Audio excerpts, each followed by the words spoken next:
បញ្យល់ពីសភាវុធរបស់ចិនតើមានអនុភាពពិតឬទេសភាវុធរបស់ចិនមានគុណភាពល្អខ្លះនិងគុណភាពអន់ខ្លះ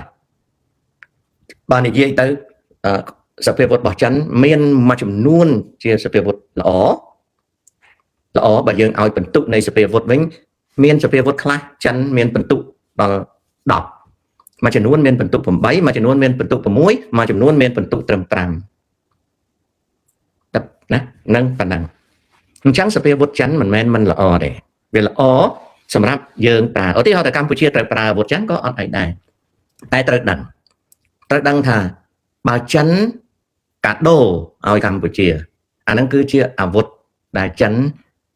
ដាក់ចេញប្រើឲ្យអត់ល្អអាហ្នឹងគេឲ្យហើយអាហ្នឹងគេហៅបាតឃ្លាំងណាឧទាហរណ៍តែគេឲ្យកំភ្លើងដែលប្រើប្រាស់ប្រហែលច្បាំងមួយថ្ងៃហ្នឹងមានកំភ្លើងដៃច្រើនណាស់ដែលរូបរាងវាស្អាតប៉ុន្តែអត់ល្អទេណាហើយអាវុធដែលចិនលក់មានអាវុធមួយចំនួនក៏អត់ល្អដែរដូចរថក្រោះដែលថៃទិញឥឡូវពិបាកអត់ល្អនេវីចម្បាំងដែលប៉ាគីស្ថានទិញក៏អត់ល្អយន្តហោះដែលបឹងឡាដេសរថក្រោះដែលបឹងឡាដេសទិញក៏អត់ល្អវាមានរបស់អត់ល្អណាបញ្ហាមិនមែនថាអាវុធរបស់ចិនហ្នឹង100អត់ល្អទាំង100មែនទេ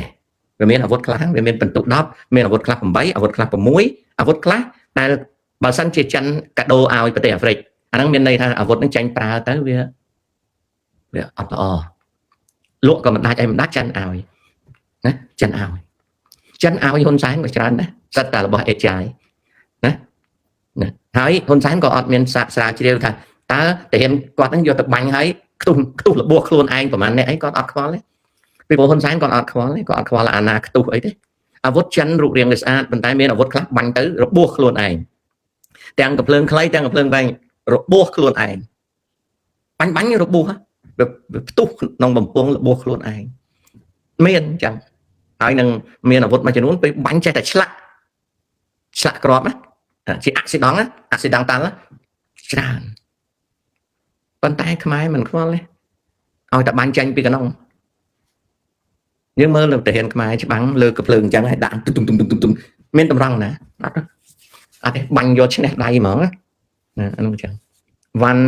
ណារញ្ញិនគេអត់ប្រៀបធៀបអញ្ចឹងទេកូនគេអត់ប្រៀបធៀបអញ្ចឹងទេកូនឯងសួរហ្នឹងព្រោះកូនឯងចង់ពឹងគេឲ្យការពារខ្លួនឯងគ្មានអ្នកការពារខ្លួនឯងទេបើកូនឯងចង់ឲ្យអាមេរិកដាក់មូលដ្ឋានទ័ពកូនឯងត្រូវមានរ៉ែដើម្បីឲ្យអាមេរិកវិនិយោគហើយបើកូនឯងអនុញ្ញាតឲ្យចិនដាក់មូលដ្ឋានទ័ពកូនឯងដូចយកភ្លើងមកដុតផ្ទះអញ្ចឹងពីព្រោះចិនបើសិនជាវាអត់ត្រូវការអីវាដាក់មូលដ្ឋានទ័ពនៅរៀមមានន័យថាវាចង់ត្រួតត្រាសមុទ្រឈូងសមុទ្របើវាចង់ត្រួតត្រាឈូងសមុទ្រកូនឯងដូចយកប្រេងសាំងមកដាក់នៅផ្ទះយួនវាដុតកូនឯងអាមេរិកវាដុតឬក៏ថៃវាដុតឆេះផ្ទះកូនឯងរីឯមូលដ្ឋានទ័ពអាមេរិកវិញបើវានៅលើដៃកូនឯងវាតតែកូនឯងមានរ៉ែឲ្យវាបើអត់រ៉ែឲ្យវាមិនចំណាយទេអញ្ចឹងកូនឯងត្រូវយល់ថាអ្វីដែលកូនឯងសួរកូនឯងចង់ឲ្យគេការពារកូនឯងអត់ទេណាកូនគ្មានអាណាមកការពារកូនឯងទេគ្មានទេណាកូនណាបើកូនឯងអត់មានអីទៅដូរគេចិនដាក់ទ័ពលើដីកូនឯងអាចឆេះផ្ទះព្រោះវាយកដីកូនឯងប្រើអាមេរិកដាក់ទ័ពលើដីកូនឯងពីព្រោះកូនឯងមានរ៉ែដែលវាត្រូវធ្វើអាជីវកម្មបើកូនឯងអត់មានអីទេរួមទាំងកូនឯងល្ងងកូនឯងមិនអាចរកអ្នកណាឲ្យមកធ្វើអីបានទេណាកូនណាដោយអាមេរិកដាក់ទ័ពនៅហ្វីលីពីនពីព្រោះសមុទ្រខាងលិចហ្វីលីពីនមានរ៉ែហើយហ្វីលីពីនគឺជាខ្សែត្រៀមទី1ដោយសារតែហ្វីលីពីននេះជាផ្នែកមួយនៃខ្សែត្រៀមទី1ទើបអាមេរិកដាក់មូលដ្ឋានទ័ព3កន្លែងនៅហ្វីលីពីននេះប្រទេសហ្វីលីពីនណាកូនឯងមើលហ្វីលីពីននេះប្រទេសហ្វីលីពីនណាមិនបានអាមេរិកដាក់មូលដ្ឋានទ័ពនៅជប៉ុនពីព្រោះវាជាខ្សែត្រៀមទី1នេះខ្សែនេះកូរ៉េឃើញខ្សែត្រៀមនេះអញ្ចឹងកូរ៉េខាងត្បូងហើយនៅជប៉ុនមានមូលដ្ឋានទ័ពពីព្រោះវាជាដើមនៃខ្សែត្រៀមទី1ណាត្បូងវាទប់សហភាពសូវៀតបច្ចុប្បន្នវាទប់រុស្ស៊ីហើយនឹងទប់ចិនអញ្ចឹងអានេះខ្សែត្រៀមទី1បានមកដល់ជប៉ុនតៃវ៉ាន់វានៅចំពីក្រោយកន្លែងនេះទឹកជ្រៅនេះហ្វីលីពីនអូខេប្រុយណេអង់គ្លេសកាំងកាប់ខ្សែត្រៀមនៅពីមុខគេការពារម៉ាឡេស៊ីមកដល់ច្រកម៉ាឡាកាសិង្ហបុរីនេះ ខ្សែត្រៀមទី1វាងើបឡើងមកដល់ចំណុចមុំនៃកោះត្រល់ណាហើយវាសរសៀតាមវៀតណាមឡើងទៅជុំសមុទ្រតុងតាំងនេះគឺជាឈូងសមុទ្រថៃអូខេបើចិនវាដាក់មូលដ្ឋានទ័ពវានៅរៀមព្រោះវាចង់រាតត្បាតម្ដងនេះបើវារាតត្បាតម្ដងនេះអាមេរិកវានៅជាមួយវៀតណាមនៅជាមួយថៃវាបំផ្លាញកម្ពុជាអានេះខ្សែត្រៀមទី1អានេះខ្សែត្រៀមទី2អានេះខ្សែត្រៀមទី2នេះអាមេរិកនេះកោះហ្គាំអូខេអត់មានអ្នកណាមកជួយកូនឯងទេអត់មានទេណាកូនឯងកុំច្រឡំអូខេនេះគឺជារបៀបដែលគេរៀបចំណានេះគឺជាដៃដែលគេកំពុងតែរៀបចំឃើញទេដូច្នេះខ្សែត្រៀមទី1ហ្នឹងខ្សែត្រៀមទី1បើយើងមើលទៅវាចាប់ពីភាគខាងជើងនៃប្រជុំកោះជប៉ុនធ្លាក់ដល់ហ្នឹងគាត់ឡើងទៅកោះត្រល់ជាចំណុចយុទ្ធសាស្ត្រត្រង់ហ្នឹងហើយបើសិនជាទៅអនាគតយួនវាយហ៊ុនសែនវាយកម្ពុជាវាយហ៊ុនសែនហ៊ុនម៉ាណែតអាមេរិកអត់កោតទុកទេអត់កោតទុកទេនេះខ្សែត្រៀមទី1អាមេរិកនិងសម្ព័ន្ធមិត្តបង្កើតខ្សែត្រៀមនេះដើម្បីការពារសម្ព័ន្ធមិត្តជប៉ុនកូរ៉េតៃវ៉ាន់ហ្វីលីពីនប្រ៊ុយណេឥណ្ឌូនេស៊ីម៉ាឡេស៊ីសិង្ហបុរីនិងផ្លូវដឹកជញ្ជូនจากម៉ាឡាកាអូខេនេះគឺជាលក្ខណៈ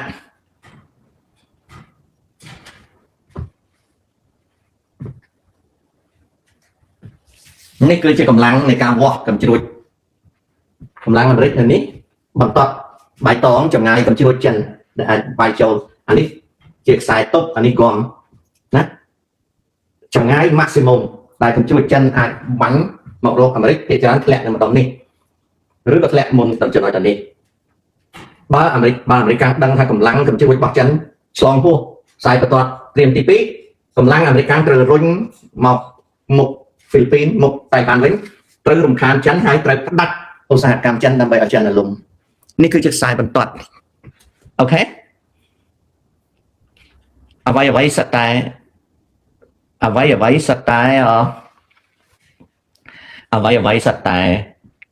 គេយក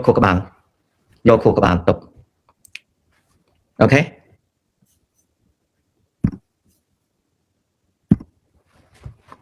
អាហ្នឹងចឹងណាឃើញអូនចន្ទទីត្រូវប្រព័ន្ធគេដេញចាញ់ស្វែមពេលគេដេញចាញ់មានន័យថាបាត់ប៉ុសខ្ញុំរកប៉ុសខ្ញុំអត់ឃើញ3 4 5ថ្ងៃដូច្នេះកូនចៅចូលមើលកុំបខំត្រូវចេះណា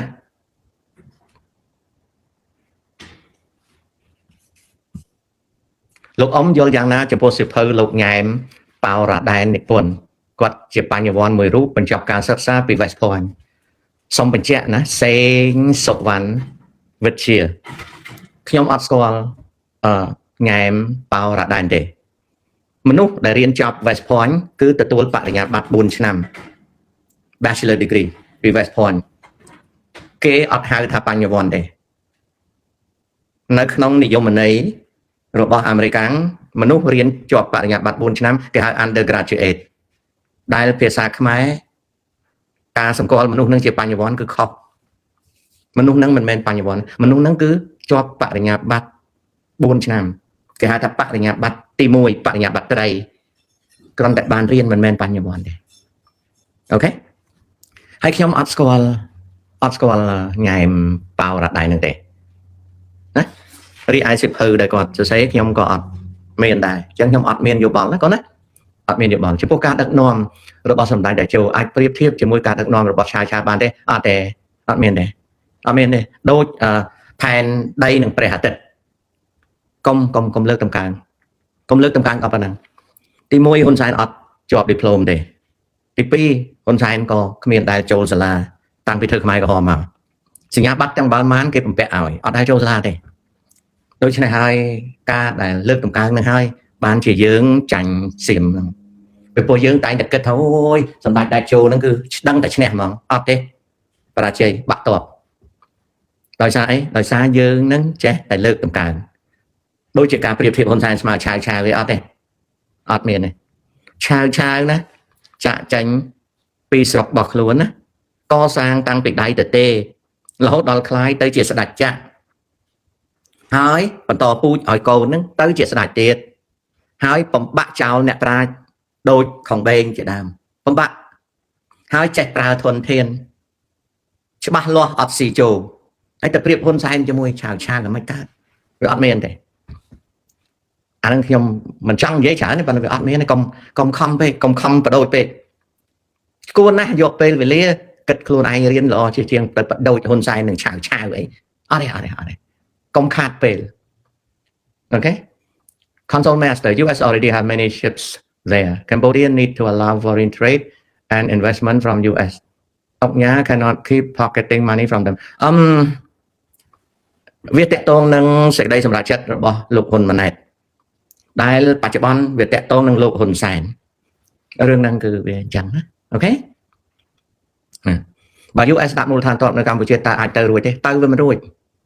សពធេរិតទៅវាមិនរួចទៅអត់រួចពីព្រោះហ៊ុនសែនគាត់មិនកែខ្លួនបើគាត់កែខ្លួនតាមគំនិត10ចំណុចដែលខ្ញុំបាននិយាយក្នុងវីដេអូអាហ្នឹងមិនចាំបាច់អាមេរិកកាំងដាក់ទ័ពទេគឺត្រូវការក្រុមហ៊ុនអាមេរិកមកវិនិយោគនៅកម្ពុជាជាពិសេសវិនិយោគធនធាននៅក្នុងសមុទ្រនិងនៅលើដីអូខេតែវាទៅមិនរួចពីព្រោះហ៊ុនសែនអត់កែប្រែអាហ្នឹងវាអញ្ចឹង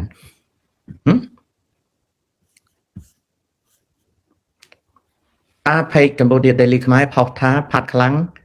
នឹងឡើងជានាយករដ្ឋមន្ត្រីថៃខ្ញុំអត់ដឹងទេរឿងហ្នឹងខ្ញុំអត់ដឹងហើយខ្ញុំអត់ចាប់អារម្មណ៍ទេផាត់ខ្លាំងវាឡើងធ្វើនាយករដ្ឋមន្ត្រីថៃឬវាមិនឡើងអត់ខុសគ្នាទេវាឡើងធ្វើនាយករដ្ឋមន្ត្រីថៃក៏សៀមនៅតែចាំវាយហ៊ុនសែនវាមិនឡើងធ្វើនាយករដ្ឋមន្ត្រីថៃក៏សៀមនៅតែចាំវាយហ៊ុនសែនវាអត់មានការផ្លាស់ប្ដូរអញ្ចឹងខ្ញុំអត់ចាប់អារម្មណ៍ហេងទ្រីលោកតាហេតុអ្វីនៅពេលដែលយើងមានការវិភាគខ្លួនឯងតែដល់ម៉ោងធ្វើខ្ជិលលោកតាប៉ុន្តែពីមុនមិនដែលអញ្ចឹងទេអាហ្នឹងគឺជាការប្រែប្រួលនៃទម្លាប់យើងចៅត្រូវទាញវាមកវិញច្បាស់ជាមានអីជះឥទ្ធិពលឲ្យយើងខ្ជិលអញ្ចឹងយើងត្រូវកាត់ចិត្តខំប្រឹងទាញឲ្យយើងមានទឹកចិត្តធ្វើកិច្ចការយើងណាអាហ្នឹងចឹង The Modern តែពាក្យ corruption blood មានន័យដូចម្ដេចអត់យល់ណា blood ក៏ជានាម corruption ក៏ជានាមអាហ្នឹងខ្ញុំមិនយល់មិនដឹងអ្នកណាបង្កើតពាក្យហ្នឹងណា Graduated master from US should I work with industry or NGO or government in Cambodia Felix graduate ពីសហរដ្ឋអាមេរិកហ្នឹង major អីរៀនខាងអីតើប្រាប់ថារៀនខាងអីបានគួរបានឲ្យយោបល់បានណា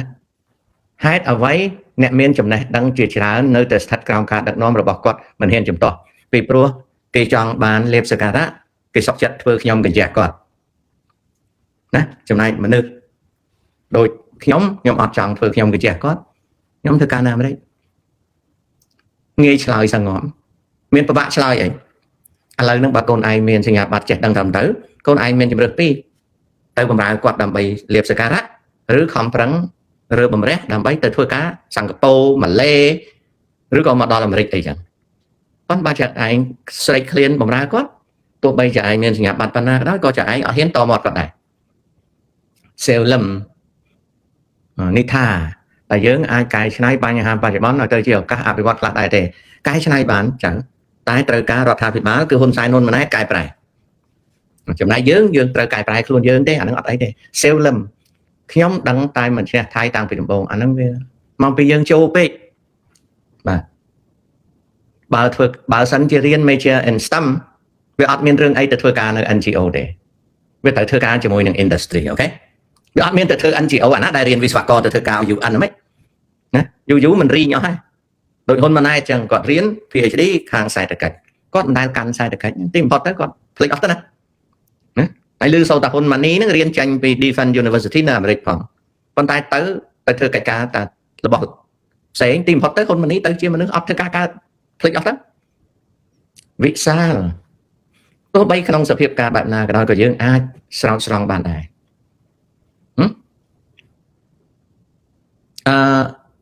ម៉ាំងគីខេងនៅក្នុងតួអង្គស៊ីម៉ាបកាច់យកអីក៏ដោយខុង